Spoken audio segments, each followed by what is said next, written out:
is now a series for the Wheel of Time. I mentioned earlier that I was reading The Eye of the World on audiobook. That is part of the Wheel of Time series. And I guess,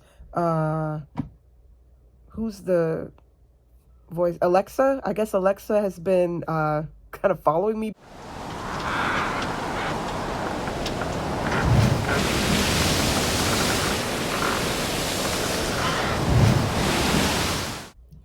Hello, good evening. This is Janine. Welcome to my channel. And you are watching Janine Journeys and Books, where I talk about the books that I'm currently reading, how I'm liking them, and perhaps you can find a great recommendation for your next read. So let me know in the comments, what are you reading this week? How are you enjoying it? Drop the title of the book and the author. Maybe one of us can find a great recommendation as well. So I always welcome you to do that. So this video might be a little chatty because I'm just going to talk tonight. I haven't finished or completed any books this week. I've really been enjoying the two books that I am reading right now, and I've honestly been taking my time just savoring and enjoying them. So I'm going to get to those two books, but I also wanted to share that I watched a movie this weekend, which was the film adaptation of a book, an audiobook that I recently finished. So I finished Ender's Game, and this week I rented the movie and watched it, and I thoroughly enjoyed it. I thought it was a great movie, but I will have to agree with another viewer that commented on my last video that it is very difficult, and it was very difficult to capture all of the emotional and all of the psychological qualities that existed in that book in one movie. The movie probably would have had to have been about 5 or 6 series or even a mini series to really be able to capture everything that Ender was thinking, feeling, what was driving him, what was motivating him. I mean, I think they did a great job with what they could do. But one thing I did miss from the movie adaptation was just, again, how resourceful and how creative Ender was. I mean, they touched on it in a lot of his responses to upper leadership and those who were, taunting him and harassing him. But I do feel like a lot of the battles that Ender faced, he encountered a number of battles, led a number of battles before he got to the final climax. And I felt that in the movie that was really rushed. I felt that in a lot of the battles that Ender faced, you really got to see how creative, how resourceful, just how ingenious he really was, which would help you to understand why he was chosen. I don't want to get too much away, but why he was chosen for what he was chosen for. So I feel like by kind of rushing him getting from point A to where he ended up, it really took away from the fascination of his intelligence and just his shrewdness and how he exhibited such diplomacy. So again, I enjoyed the movie. I definitely recommend the movie. I loved, as I figured I would, I loved the fight sequences, the light sequences in the zero gravity room where they did their battle training. I loved it. I loved how it was set up, the spherical nature, the lighting, I really loved it the way they did that in that movie. Again, a lot was left out about his family. That's one thing that I do kind of regret. I felt like the book really did a great job of showing how evil Peter was, just how psychotic he was.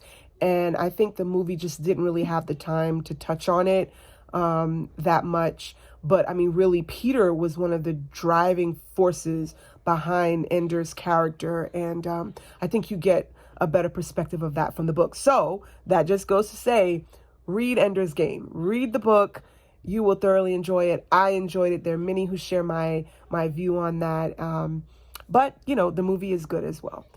So that's that. So what am I reading this week? I am reading I'm reading 3 books, but I've been enjoying these 2 so much that I really haven't had a chance to get to the other 3. So what I do to kind of make my reading efficient is that I read in 3 media types. I read a physical book, I have an audiobook going, and then I also have an ebook going. I mainly use my ebook at night, maybe after my family's, getting ready for bed. It's getting late in the evening. We want to turn the lights down, or when I'm traveling in the car and I don't want to carry a heavy book with me, and I've got downtime and have time to read.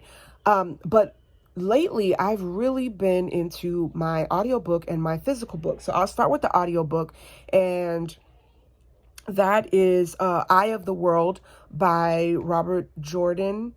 And I am thoroughly enjoying that one. I am listening to that one, and I am 20% in that book. Now, the audiobook is very long. It's 23 hours long. So it is a thick book, but I am really enjoying it. I listen to it while I'm doing laundry, while I am washing dishes. It's like every time I turn it on, it's like kind of reconnected. I just get to go back into that world and reconnecting with those characters. So it really is a joy to put the earbuds in and kind of just travel back to that world. But Eye of the World is a classic fantasy novel. It's a good versus evil. I can see that theme developing. But it's about a young man who has some friends, some other gentlemen, and for some reason, this dark force is, as I say that now, it's kind of reminding me of Star Wars in a bit. But this dark force is after him. They want him. And where I'm at in the book, he doesn't know why. We don't know why. But they are on a journey to escape this dark force that wants them, that wants to take over them and use them for whatever it is that they have planned for him. But I really love the historical nature of it.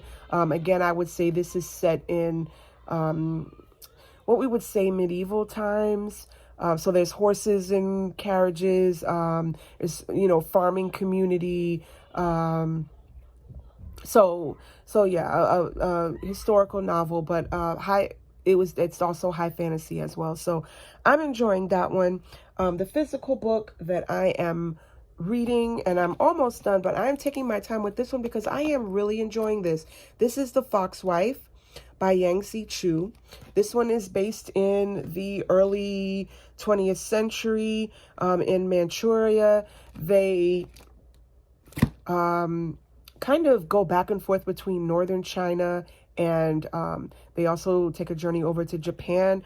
The essence of this book is about a woman who something has happened to her child, and she is on the hunt to get revenge, retribution for what has happened to her child. But there is something mystical about this woman, and I don't think it's a spoiler because you find out pretty early that she's not just a woman. She's also a fox who can transform between being an animal and being a woman. There are others like her. And then there's also this detective who has encountered or has some history of fox people in his life. Not directly, but indirectly among those who are close to him. A childhood friend, and also his nursemaid who took care of him when he was very young and very sick. So he has some history and knowledge of the fox people, but he's never directly, as far as he knows, comes in contact with one. But what I really love is, as I thoroughly enjoy in stories, is when the characters are interconnected, but they don't quite know it. And as you go through the book, and it seems like you're going down one path and another character is going down another path, and then those paths start to intersect like multiple times, and you're like, oh, this is how this person knows this one, and this is how they're connected. And I love that in a book, seeing the patterns of the lives interweaved and connected. And so that's something that I really enjoy in The Fox Wife. It is a it's not centered on a romantic story, but within it, it is a beautiful romantic story about childhood friends who initially he despised the little girl. He didn't want her to come and play with him at all. After the young man's nursemaid is sent away, the mother gets a friend for him to kind of cheer him up. And so this young girl becomes his friend. But some things develop, and it's throughout this book that we discover more about this young man and this girl who, at the time the book is presented, they are in their 60s. So they've lived most of their lives, and they're kind of recounting back and forth between the past and the present, and just seeing how these stories are interconnected. So I'm really, really enjoying that. I am also enjoying all of the cultural elements describing the landscape, the food that's described, like the rice balls and the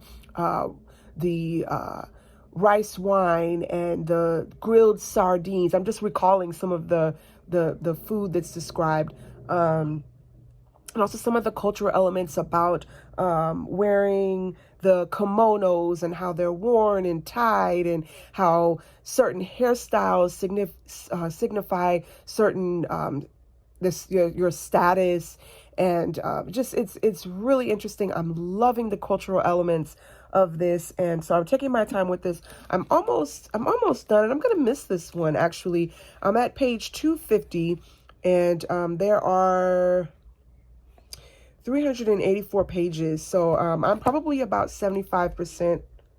This is how much I still have. I'm about 75% of the way in, and I am really enjoying it. It's such a beautiful story. I mean, I love when I come across those. Just an honest, just a great story. Just a great story. So I'm really enjoying that one. I am still reading Pharaoh's Daughter. It's on the back burner because I've been enjoying these two, but I still have that as my ebook that I'm working through. Still enjoying that one. Probably going to give a little more attention to the Pharaoh's Daughter once I get through the Fox Wife. The other thing that I wanted to mention that I found when I turned on my TV is that there is now a series for the Wheel of Time. I mentioned earlier that I was reading The Eye of the World on audiobook. That is part of the Wheel of Time series. And I guess,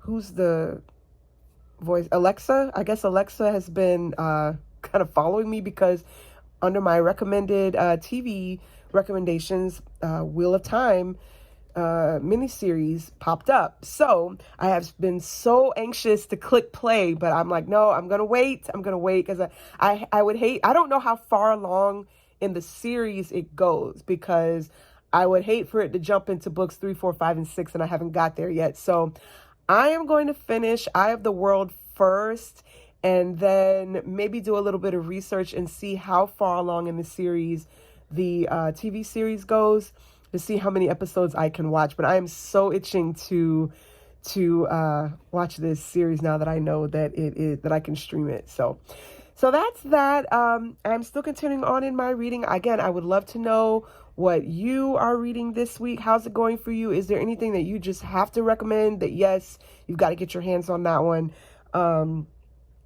So that's what I am reading, and I hope that you have a great rest of a reading week for yourself, and I will see you soon in the next one.